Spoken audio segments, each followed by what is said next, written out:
Hello friends, welcome to the new episode of The Root Cause.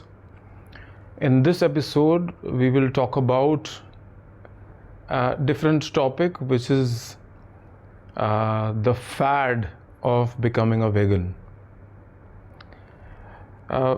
See, in every century we see different fads coming in. So unfortunately, vegan is also becoming a fad. I would request all the people to listen to it without any prejudice. I am not saying that it's good that vegan people think good about animals and they are against cruelty to animals, but we can enjoy milk products without creating any problems or any harm to the animals. I'll explain this concept. In India, cow has been considered as the mother. The reason is that milk and its products are a nectar, especially for India. India is a very hot country. In Ayurvedic terms, India has got lots of Vata and Pitta. And that is the reason that in India, we have rasa like this. We're quite stimulated people.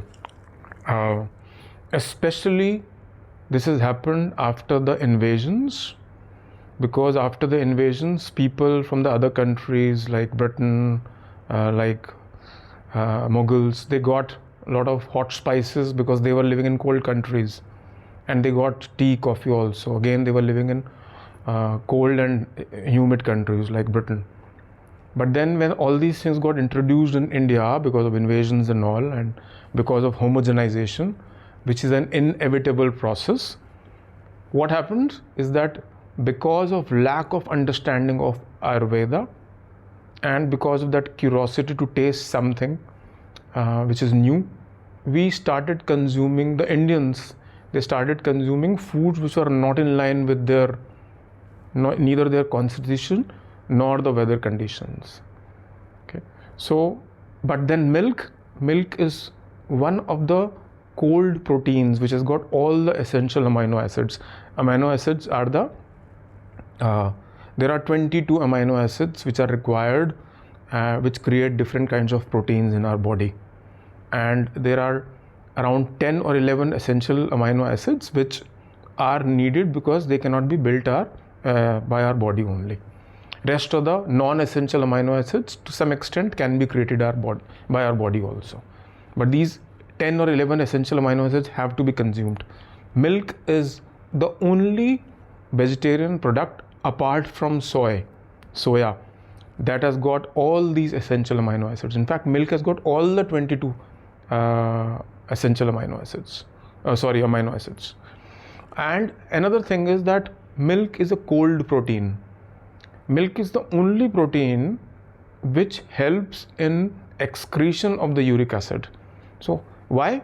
How does uric acid get created in our body? Uric acid is a byproduct of proteins. Fine, it has important, it has value also in our body, because uric acid is like, it's a mild acid. It creates heat in our body and it pushes the proteins outwards to our muscles. So that way uric acid is important. It's an antioxidant also. The problem comes when there is too much of uric acid. Why does it happen?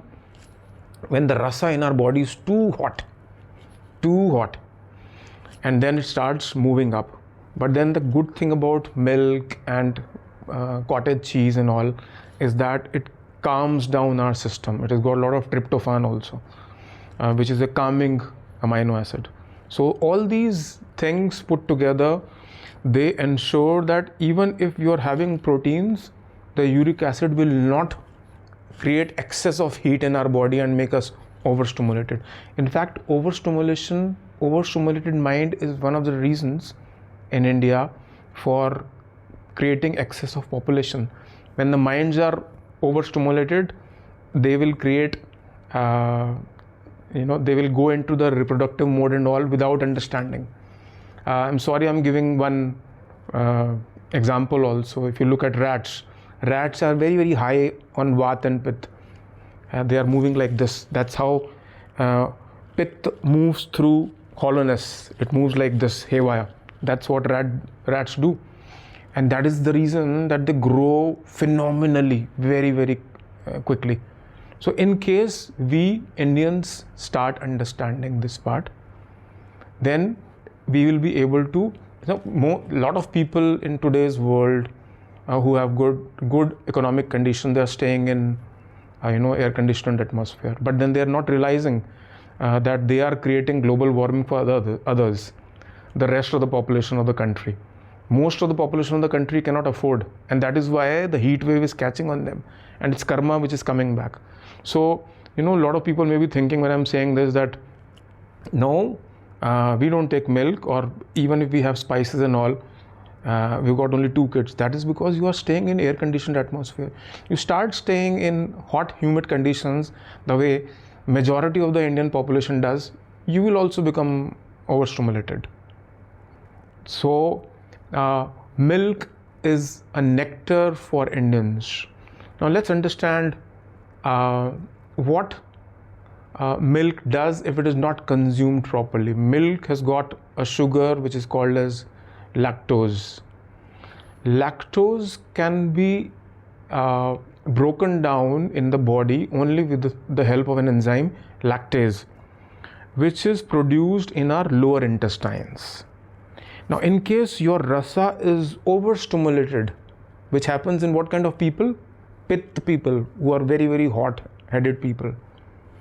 Then such people will not be able to break down, they will not be able to produce only lactose, because their lower body will be constipated. If not constipated, then it will be on the verge of constipation, it will be dry.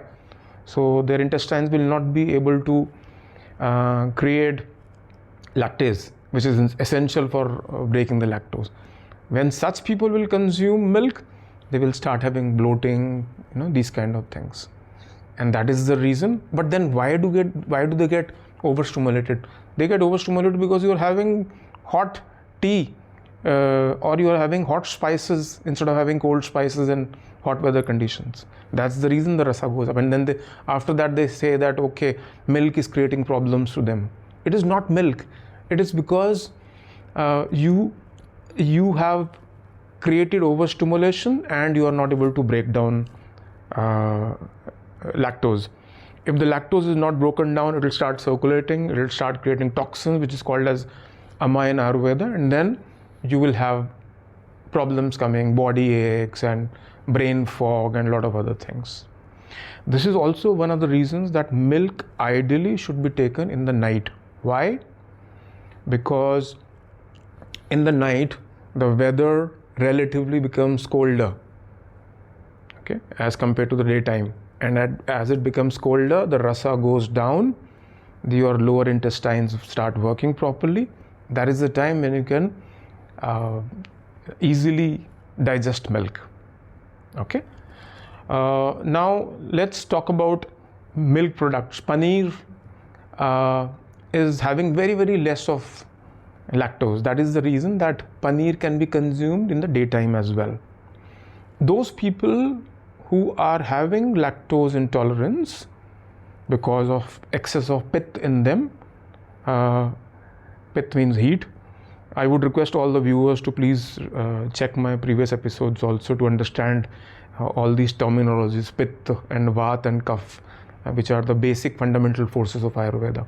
So these kind of people, for the time being, till such time they have this problem with them, they can have lactose-free milk.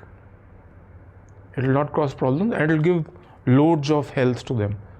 And in fact, it will reduce pitta in them. Uric acid,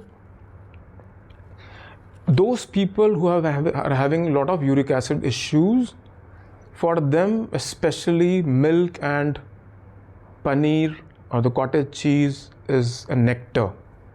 They'll get rid of uric acid.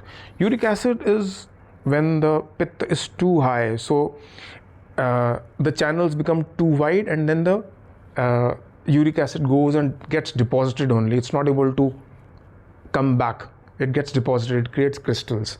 But if your channels are like this, then it will start getting excreted from the urine. So now next point is that a lot of people say that, okay, it's an animal product. Yes, it is an animal product. But in India, as I said, cow is considered as mother, at least was, if not now. A lot of people do even today. And that is why almost in every home, there was a time when every home had a cow, or maybe more than that. And they never used to exploit the cow. They used to make it sure that the front two udders or the rear two udders are given to the calf, and then only once the calf is fully satisfied, then the rest of the milk is taken for house production, for house utilization. Unfortunately, in today's world, because we started associating, we started shunning these kind of important practices, we started digressing, and then we started relying on external dairies.